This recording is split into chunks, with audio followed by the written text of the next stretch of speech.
Welcome back to a new episode of Podcast on the Break. It's been a couple weeks since our last episode, but the news has slowed down a little bit with IU basketball as we've hit the off season. Wanted to switch things up a little bit for this week's episode, do a mailbag. We took questions this week in our Inside the Hall community at members.insidethehall.com. And I've recruited Justin Albers, who pinch hit during the stretch run of this season as the writer for the Minute After to help me answer these questions. Welcome back to the show, Justin. How you doing today? I'm good, Alex. Thanks for having me. It's good to have IU basketball in the news in mid-May. So lots to talk about. Yeah, a little different from your days on the beat when the season would die down a little bit after it ended. You know, we'd always have to worry about the guys entering the draft and things like that. But for the most part, recruiting classes were already locked up, and you really looked forward to the April evaluation periods. Now it's a whole new ball game with the transfer portal. Just as I know you followed college basketball for a long time, going back to your days, even before you were a student at IU, and then obviously at the Daily Student, working for Inside the Hall, working for Scout, various outlets.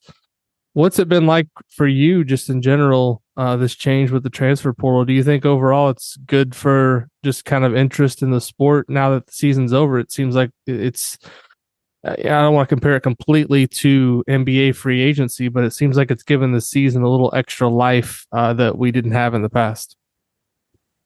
Yeah, I mean, I would say it's kind of like that, and not only with the transfer portal, but it's kind of become more of a professional organization as a whole, with obviously the NIL deals and everybody jockeying for position. And by the time you get to October, November, and the start of the season, it takes the casual fan a while to really get a grasp on the new teams, not only because of the new recruits and the freshmen coming in, but in some cases, some of the top teams are experiencing major overhauls. I'm sure we'll talk about Kansas and in terms of recruiting in a little bit, but you look how many guys left that program either by transferring or to the NBA, and then all the guys that they've already added and are looking to add. That's like a completely different team, somewhat similar to what might happen in the NBA if they overhaul and try and reload and go a different route. So it's certainly much different. I think it is good for the interest of fans in the off season, because everybody's interested in recruiting. I remember even the smallest nuggets from a big name recruit could carry the news cycle for a couple of days in a given market, given the time of year. So certainly it's good for the interest, and I think it's good for the student athletes too, to be able to have their decision. It's just super hard to keep up with. I agree. It's been fun, but being able to track down information and it's basically like going through a whole recruiting cycle, but just in 6 to 8 week period, which usually these things take a lot longer to play out. But it's like I said, I think it's been good for the interest in general in college basketball, and I think it's I know there's a lot of fans who maybe don't like the fact that guys are allowed to move around, change schools, but for a program like Indiana that I really think can use NIL to its advantage, I think it should be helpful in the long term. Let's go ahead and get to the questions, Justin. We'll start with a question from Cincy Hoosier. I'll let you kind of answer this one first, and I'll add in anything that I think as well afterwards. But how would you assess the job Mike Woodson did in year 2 as a college coach, and where do you see room for growth and further evolution? Yeah, I mean, I think there was obvious growth between year 1 and year 2. He needed to get comfortable with the college game. He's a veteran coach, so coaching itself wasn't new to him, and it wasn't like he seemed uncomfortable or out of his neck of the woods in year 1. There's just small noticeable changes and mainly how you manage a game in college. I know you talked to Ryan Krause a couple weeks ago on the pod, and one of the comments that I certainly agreed with was his management of timeouts during games. He really learned in year 2 as the season went along when a lineup he had on the court might be dangerous and a team was about to go on a run on the road, or a team got out 7-0 really quick and his team was lacking energy. He needed to make a change, using those timeouts in more strategic ways, especially when he had to play, a few guys so many minutes and shrink that rotation as the year went along. I'd say that's another clear area of improvement. Understanding that the bench is somewhat limited, and to win at a high level, you're really going to have to ride your top guys, maybe more than you set out to. So I'd give him probably a B+ for year 2. And I think there's only room for improvement. Obviously, he's a good recruiter. Kids know his NBA pedigree, so the kids that are looking to come and develop and then jump to the league, they have not only seen with obviously Jalen Hood-Schifino, but his work with NBA talent, some of the best players in the world in the past, that he can get them there. So I think the recruiting will only continue to improve. I think there's an area in player development to continue to improve too. And we'll see what happens between year 1 and 2 for guys like CJ Gunn and Caleb Banks. Banks is a guy that I think I mentioned to you before. I would have been really confident back in the Tom Crean days. He had his weaknesses as well, but I think a player like that, I would have expected to really burst on the scene as a sophomore in the same way maybe an OG Anunoby, to a lesser degree, a Vic Oladipo did under Crean. We'll see if that happens under Woodson, but I think that's certainly an area that's been maybe critiqued about his coaching at the college level, and we'll see if he can continue to improve about it. But I think the number one thing is, unlike the previous 2 Indiana coaches in Crean and Archie Miller, he's completely comfortable in who he is. He knows he doesn't, really need this job to prove anything to anybody. It's his school. He feels comfortable. He doesn't read things or feel the pressure of the job in the ways that maybe his predecessors did. And so I think that, being comfortable in who he is, saying what he believes, will not only help him reach players in an era where, like you said, there's so much player movement that some coaches are, quite frankly, afraid to be hard on players. Woodson will never be that way. And so I think because of those attributes, he'll only continue to improve as a coach and take the Hoosiers to higher levels. So clear improvement between year 1 and 2. What are your thoughts? Yeah, I agree with most everything you said there. I mean, the biggest question to me is just how much further along can you move the program? This season, I think, was obviously a success. There was an injury that was limited Indiana's ceiling as a team with Xavier Johnson going out. Also, Race Thompson getting hurt when he did and not being really himself for a good part of the season, I don't think was obviously something that worked in Indiana's favor. So, he comes in first 2 years, makes the tournament both years. That's, to me, stability that he's brought to the program.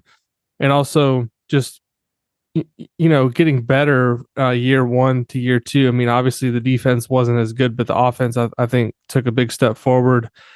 And to me, the biggest question mark is just the player development piece. And we'll see how guys they bring in as freshmen continue to get better year over year. But I think it was clear that he made Jalen Hood-Schifino better as the season went along. Trace Jackson-Davis obviously got better from the time that Mike Woodson took the job until the end of this last season. He was arguably the second best, maybe the best player in all of college basketball. So a lot of good things I think he's done in 2 years. We'll see kind of what's next. I think next year, and obviously the 2024 recruiting class are big, just to kind of keep moving things forward. You don't want to kind of stagnate and be a team that's just making the tournament or just getting to the round of 32. I think at some point he needs to break through and, compete for a Big Ten championship or have a deeper tournament run. But so far, I would agree with your assessment that he deserves to be in that range of about a B plus for last season.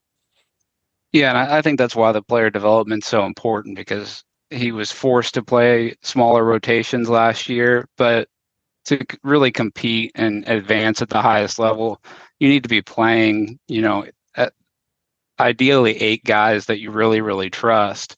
And that falls back on how you develop in the off season and how you work to develop them in the non-conference, so that you feel confident going to a guy off the bench, in a big moment, in a big game. Because I think if there was a weakness last year, it was, there's a few games you get to that 11, 12 minute mark of the first half, Indiana's built a lead, and you look out on the floor and the lineup, you can feel a 7 or 9 nothing run coming from the opponent really quickly, just based on the personnel. You're going to have to do that at some point to figure out what you have, but that certainly has to improve going forward.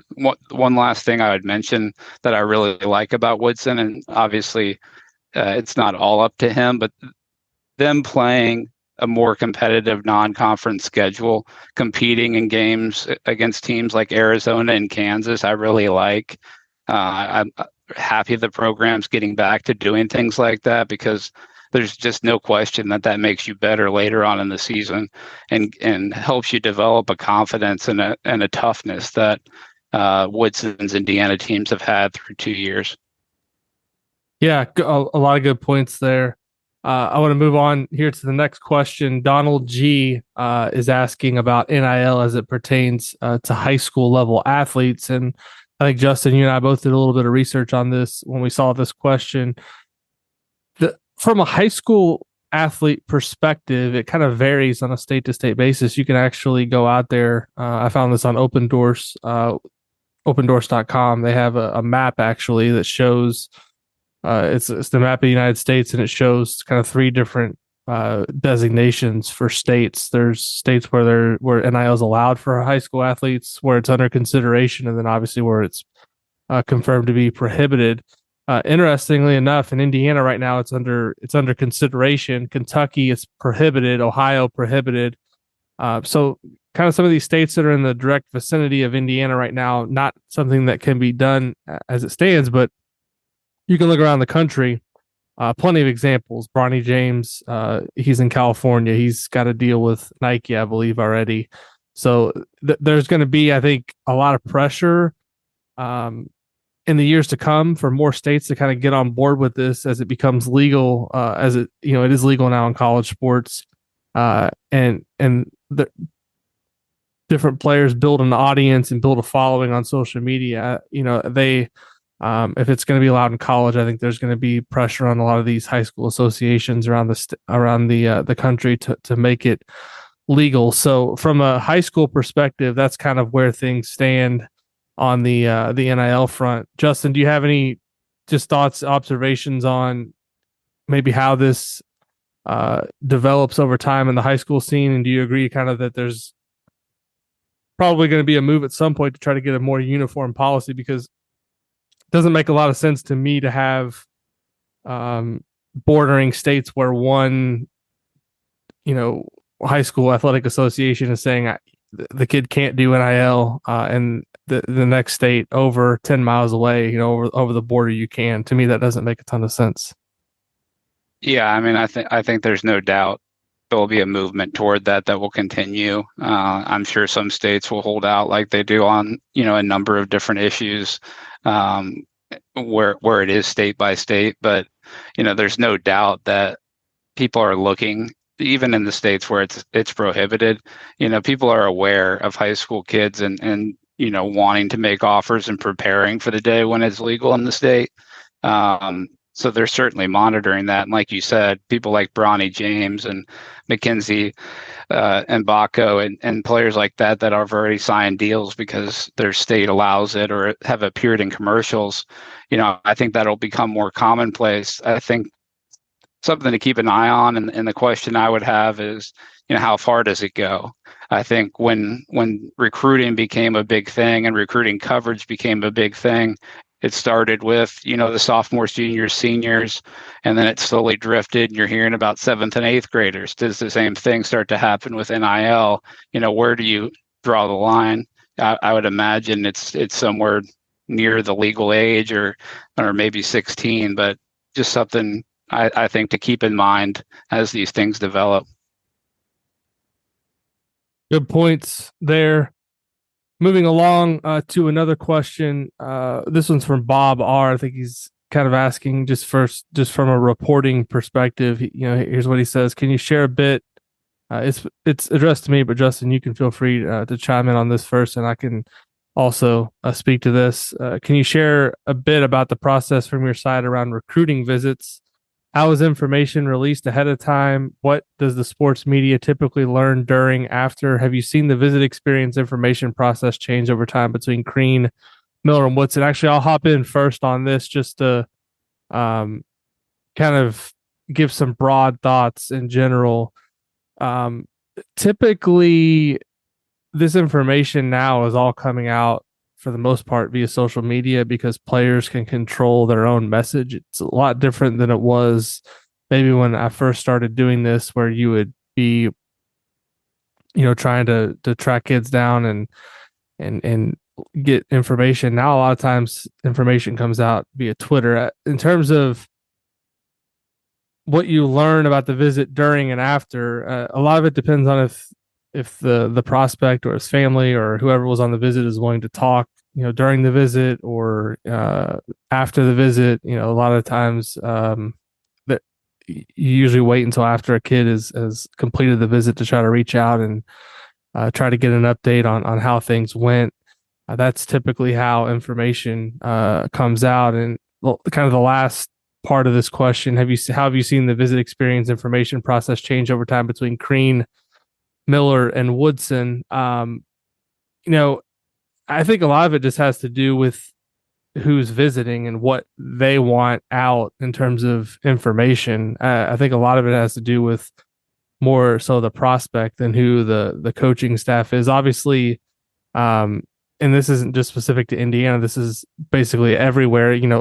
For the most part, when a visit happens, there's a lot of positivity is exuded from all parties. Typically, you don't hear of visits being labeled as having gone bad or a negative experience in any way. There's teams on campus that take different pictures, and these guys are getting in uniforms, taking videos and all that type of stuff.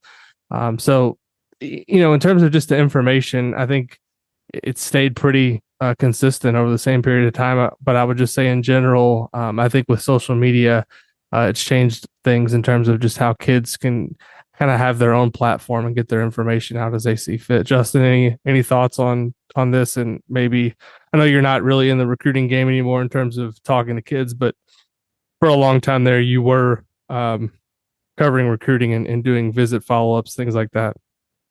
Yeah, I mean, I think what you said is all true. Obviously, I don't think it depends based on the coaching era, because coaches aren't going to talk about recruits. They can't talk about recruits anyway. So you're not going to, there would be times when you might get a text from Tom Crean giving you a heads up about something or giving you a tidbit off the record. But for the most part, that's not where the information's coming from. I'd say at a high level, just to answer the question, it depends on your relationship with the player and or his handler. A lot of these kids have handlers that will control and disseminate information as they wish, but almost always, the visit announcement comes out through them. They take the visit, and the post-visit coverage that's the best thing ever. You might hear some tidbits from people around campus that saw maybe a current player and the recruit out, and hear rumors and things that way, but it's not really news. So I think you pretty much nailed it. No, everybody's I wouldn't say it's false hype post-visit. that they're being positive. Obviously a school's rolling out the red carpet and showing a kid the best version of themselves at that university, and they feel like a big man on campus wherever they go for a few days. So they're going to feel really great immediately after the visit. As far as what it tells you about what their decision, I'm not sure it tells you a whole lot. Yeah, Hoosier Fan 76 had a kind of another question that kind of falls in the same category, so I'll go ahead and address it here as well. He writes, short of a firm commitment and or signed letter of intent, what moves the needle with you when you hear about results of a recruiting visit? Seems to me that almost every visit, with notable rare exception, is a, quote, home run, knocked it out of the park, great vibes, unquote, kind of deal. Then recruits go elsewhere. Also, who, if anyone, do you actually trust with recruiting info, news, scoops on Twitter or other websites? That's kind of ties into what we were just talking about. You're not going to see very many. I can't remember one, and I've done, I don't know, 100 or more recruiting visit follow-ups since I've been doing this starting in 2007. I can't remember a time when the kid, that was willing to talk about a visit said, I had a terrible time on this visit. It was always great things to say about the facilities, great things to say about the coach, great things to say about the the school and all that, the other players and the environment, but it's always positive. So I try not to get too caught up in what's said post visit, because if a kid's going to take 5 official visits and they're going to talk about each one of them, it's going to be a lot of the same thing. There's no incentive really for somebody to kind of put their cards on the table and say, this is what I'm going to do. They let the process play out. It builds suspense. It builds following. People get interested in recruitment. And that's, a lot of it's, if you're willing to do interviews, it's for the sake of publicity. So that's just kind of how the game works. So, I don't try to get wrapped up too much in that.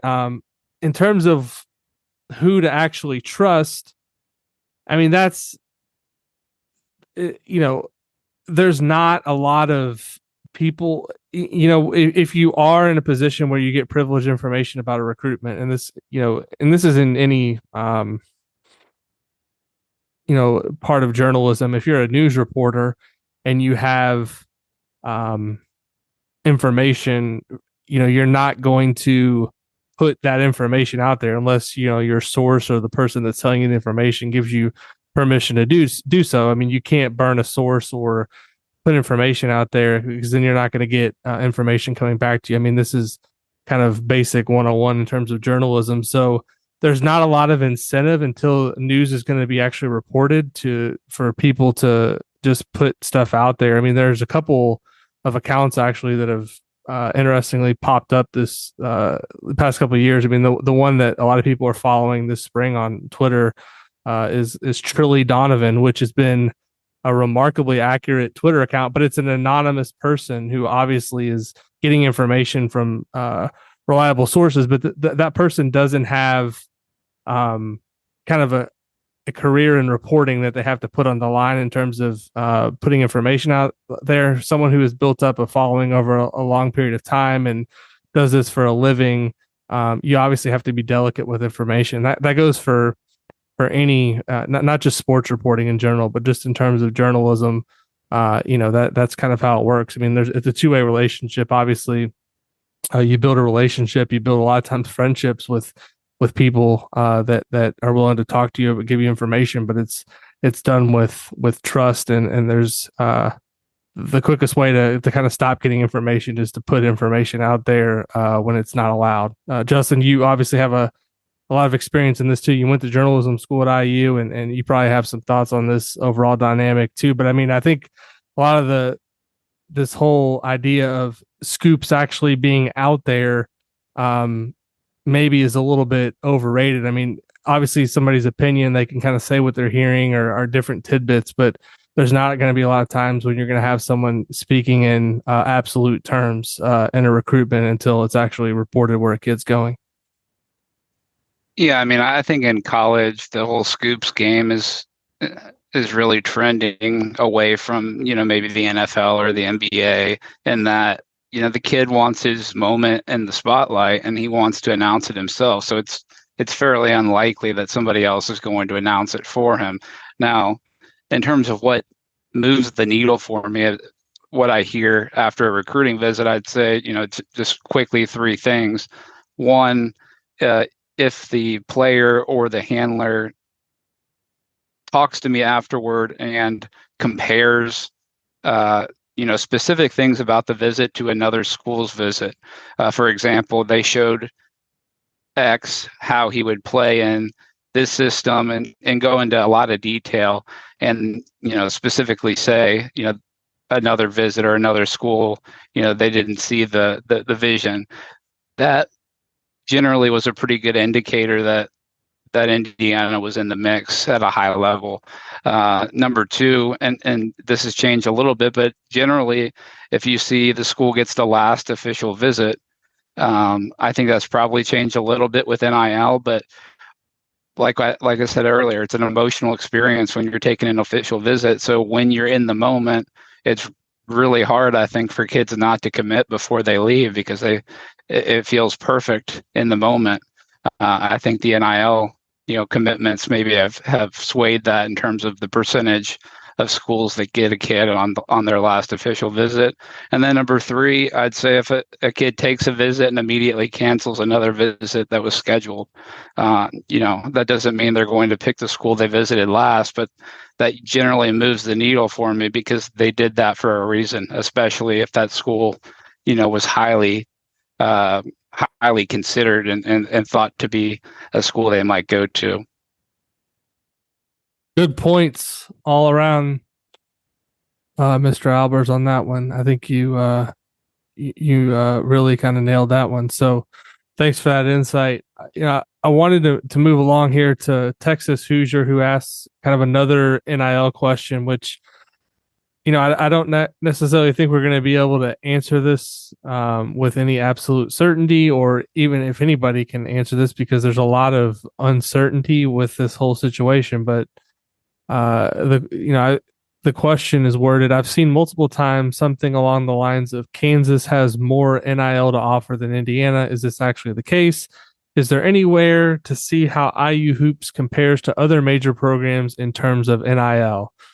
Well, NIL deals are not public record. Obviously, you can see in a lot of cases who a player or a prospect might be working with. We see it with Indiana with Hoosiers for Good, guys working with different guys and gals, working with different charitable organizations. Terms of those deals, obviously not made public. You mentioned, earlier, Mackenzie and Baco having deals already in place for some NIL. I believe he was was it a Gatorade commercial? There was Google Pixel, yeah. Google Pixel commercial. Excuse me, I misspoke there. And then I think there was another like a sports drink or something that he was already involved with. Bronny James involved with Nike. Obviously, the terms of those deals aren't going to be made public. The other thing is kind of the way this question's worded. I think you have to kind of reframe the way you're thinking about this. It's not specifically Kansas or not specifically Indiana that's making the offer in terms of an NIL deal. These schools cannot promise NIL deals to players. The collective, obviously, that is representing the interest of the school can obviously make NIL deals with players, but it's not coming directly from the school. At least if it's being executed the right way, that's kind of how it works. Now, obviously, all this information is probably out there for the prospect to get. It's something that's talked about, but I don't think you're ever going to see a formal listing of NIL deals or any absolute figures in terms of what guys are making. I think part of that is probably in the best interest in these programs too, because if all of a sudden you have a team where let's say there was a full listing that came out of what every player on a team made, and certain guys, weren't happy with kind of what they were making compared to somebody else. I think that could obviously caused some problems. It probably has in certain places already with NIL coming to the forefront as it has, but just in general, I don't think you're ever going to see any specific information come out in terms of what players are making. There's estimates out there. If you go, I think on on3.com, they have a lot of NIL specific rankings and kind of valuations for different players, but I don't think there's much out there in terms of certainties with NIL. Justin, did you look into any of this at all, or have any thoughts follow up on that question? Yeah, I have, and I don't have a clear answer, obviously, but I think beyond just the individual schools and what they can offer, you mentioned some national, obviously brands that the big players can sign with that are not exclusive to whatever school they pick. It's really fundamentally about performance, influence, and exposure. That's generally how they create valuations in NIL. And so a player has to look at his opportunity. Is he going to be able to perform well in a given situation? Who else is on the team? What exposure does that school get, in the national spotlight, so that whoever is giving you an NIL deal will get a higher return on investment. So, those are the kind of things you have to consider. It's really just, I think, even more so than just the individual schools. It's about exposure, and then how well you play. You have to live up to the hype to really get your full value in NIL. So obviously the big schools get a lot of these guys for obvious reasons. They have more exposure. But when you're talking Kansas and Indiana, I don't know for certain what the difference is, but I don't think it's a huge one, or that it might come down to Kansas has more NIL money to offer, and that's the ultimate deciding factor. I could be wrong, but that's just my thought on it. Moving along to the next question, we could probably spend hours upon hours talking about NIL, and we probably will in the years to come as it becomes a bigger part of college sports. Let's get back to kind of the on the court predictions for next season. Justin, I'm curious on your thoughts. Boomer asks, most people think Indiana needs a wing and a guard. What do you think the chances are that Gunn and or Banks, talking CJ Gunn and Caleb Banks, make a significant contribution in the 2023-24 season? Yeah, I guess it depends on what you define significant as. I would give pretty good odds that one of the two is, at least a regular rotation player. And a lot of it obviously depends on who they get to fill these last two scholarship spots. But if they don't fill them with anybody more talented, it's highly probable. I would say that one or both will be starting or regularly in the rotation. Specifically Banks, I think there's a lot of expectation for, given the position that he plays and the makeup of Indiana's roster right now. Obviously they need wings and guards. They've been in on a lot of these kids, and the transfer portal hasn't really materialized a great deal. But if I'm giving chances, I'd say a 50-50 chance that one or both makes a significant contribution in the way that I think the question's asking. Obviously, if the team is 6-14 in the Big Ten, and Banks is getting 30 minutes a game, it might look like a significant contribution in the numbers and not really be in terms of impacting winning. Who do you think has the better chance of making the contribution if you had to pick? I think the problem just in general with kind of making a projection on either of these guys is we just haven't seen a whole lot. I mean, CJ Gunn didn't shoot the ball particularly well this season, but I think he's got a lot of upside. The talent I like the confidence. I like just the kind of the way he carries himself. Like he feels like he belongs, and he looks the part of a Big Ten guard. I think the mental aspect of it is a big part of it. He's just got to be able to, when he does get his chance to knock in some shots and kind of earn more minutes that way. I think he would have played more this year if he would have knocked down threes more consistently. He just didn't shoot the ball well enough. Caleb Banks, I really liked just his knack for uh, loose balls and seemed like a pretty good offensive rebounder. I like the frame that he has. He needs to get stronger. I think it's a big offseason for him. I like to see him put on, 10, 15 pounds of just muscle and get stronger to be able to play both of those forward spots. But I think he's got a ton of upside. I think one of them at least will step forward and make a leap. I mean, ideally, I don't think if you're Indiana, you want either one of them necessarily starting next season. If you can have them as kind of your couple of your key guys off the bench, I think that would be an ideal situation. Give them a little bit more time to develop, but more than anything else, I mean, I just think they need minutes and opportunity, and their opportunity is going to be largely dependent on, like you said, how the rest of this roster fills out, who Indiana gets to fill the last two spots. If it's guys that maybe aren't going to be significant contributors, maybe just guys that are going to fill out the roster, then maybe their role increases. But I still think they're both going to have a chance to earn minutes with what Indiana lost and who they brought in. CJ Gunn's probably can be competing with a guy like Ja'Kai Newton, who's a freshman, for minutes next season. We'll see how that goes.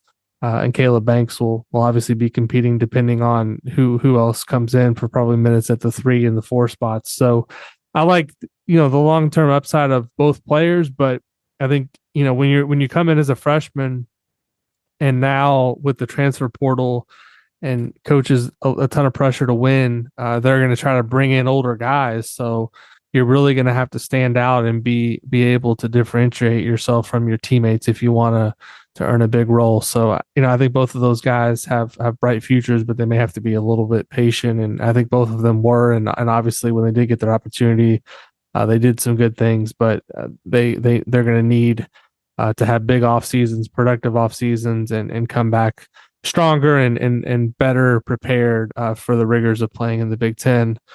Want to wrap up the episode this week with a question from What's Up Night, that was a famous saying in the I guess the end of Bob Knight's tenure at IU. So interesting username there on the community. But the question is, what's our ceiling next year if Woodson manages to reel in Mbako? Big Ten contenders, ? 2 weekends of March Madness, ? Possibly more.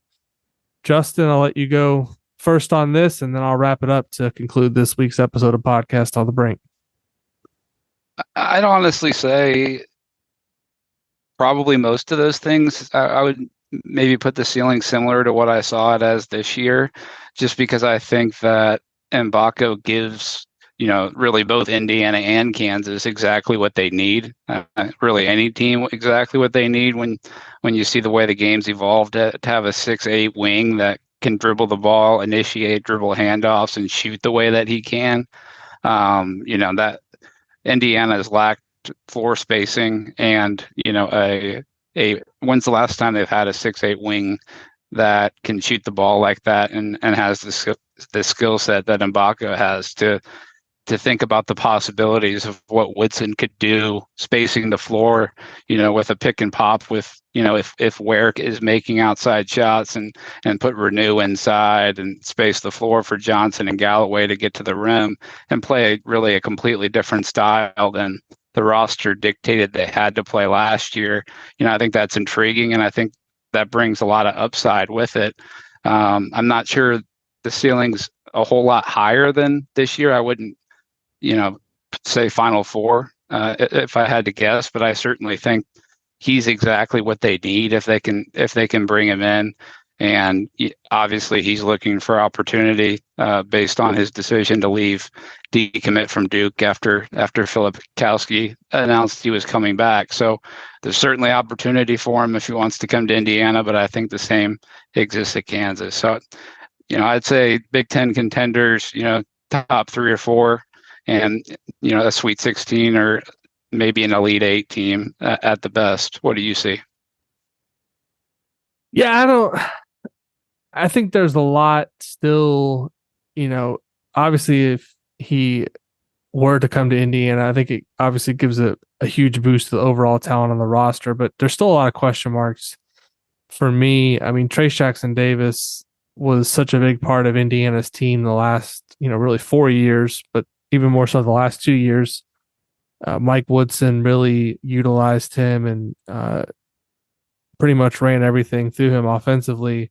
So there's going to be a change in terms of how the offense works and how it operates. I'm going to have to see kind of exactly how Indiana wants to play in the post TJD era. I think there's obviously going to be, uh, there's a major boost with Xavier Johnson coming back to run the point. I think point guard play is so important, and I think having him back, he's going to be one of the better point guards, and not just the Big Ten, but in the country next season. But without TJD, I think you're counting a lot on Ware and Renew to be super productive in the post, and that's a lot to ask of both of those players who are just entering their second year of college. And then just really, I think the depth in general seems on paper to be decent, but we thought that going into this past season, and it got to the point in the season where it was Mike Woodson really just riding his starters, 35, 36 minutes a game down the stretch because he didn't have what he needed coming off the bench. I would think it's a little bit strong. I think if they were to get Mbako to call them Big Ten contenders, I think there's other teams in the league that I would still have ahead of them. Obviously, still some things to be decided with rosters with Zach Edey, but I think to me, at least on paper right now, Michigan State and Purdue look like the class of the league going into next season. That is, if Edey comes back. In terms of the tournament ceiling, it's really hard to project that in a given year. I mean, going into the tournament this year as a 5 seed, would you have said Miami is a Final Four contender? Probably not. Looking at the road that they were going to have to take, they were going to have to beat Indiana, which they did. They had to beat, programs like Houston and Texas was also in their bracket. Xavier, those programs were all in there. You wouldn't have projected them to go that far. So obviously anything can happen. I think in general, talent wins out in college basketball. So the more that you can accumulate, the better chance you give yourself to advance in the tournament. So I think going into the season, if they were to add a talent like Mbako, it really raises the ceiling of what they can do. But I wouldn't call them one of the top two teams in the Big Ten going into the season. And I think really the tournament is so dependent on matchups, and so far Indiana's had limited success in the tournament under Mike Woodson. Obviously, that's kind of one of the things I talked at the top of the show when evaluating him as a coach. Can he figure out a way to kind of move this program a little bit more forward each year? He went to the tournament his first year, won a game in the first four, got to the round of 64. This year he gets to the round of 32. I think the next logical step is he needs to find a way to get to the second weekend in the upcoming seasons ahead and try to contend for a Big Ten title. You obviously want to have more talent in order to do that, and I think this would be a big piece. But still a lot of questions to me just to answer in terms of how they're going to play and what things are going to look like with Trace Jackson Davis no longer on the roster. Yeah, I mean, I think you're probably right, and it kind of circles back to our conversation at the beginning, and it's highly dependent on the ability of both Woodson and the roster to develop in the offseason, because for the ceiling that I mentioned, it obviously would require Ware, Renew, and Banks at the very least to also take big jumps too, and the team to improve throughout the season. So maybe a little bullish. I would love to see Indiana have floor spacing and real shooting again. It's been too long. Absolutely, Justin. Thank you for your time. Thanks for all the work you did last season when Ryan was out on paternity leave. It was good to have you back writing again for the site for a limited time period. I know it was a real busy time for you in terms of your job as well. So pulling double duty, we really appreciate that, and thanks for making time coming back on Podcast on the Brink. Really appreciate it. Absolutely, man. Anytime. As for Podcast on the Brink, as you may have noticed, these past couple of weeks have been on a bit of a break. Just with the off season right now, not a ton of news going on a week to week basis. So we've kind of changed to not having a weekly episode for now. Probably continue that through the next couple weeks, couple months, and ramp back up later in the summer, maybe early in the fall to get back on more of a weekly schedule. But if you do enjoy the show, we would appreciate you leaving a rating or a review on Apple Podcasts. Leave us a rating on Spotify, and we will be back soon with another episode of Podcast on the Brink.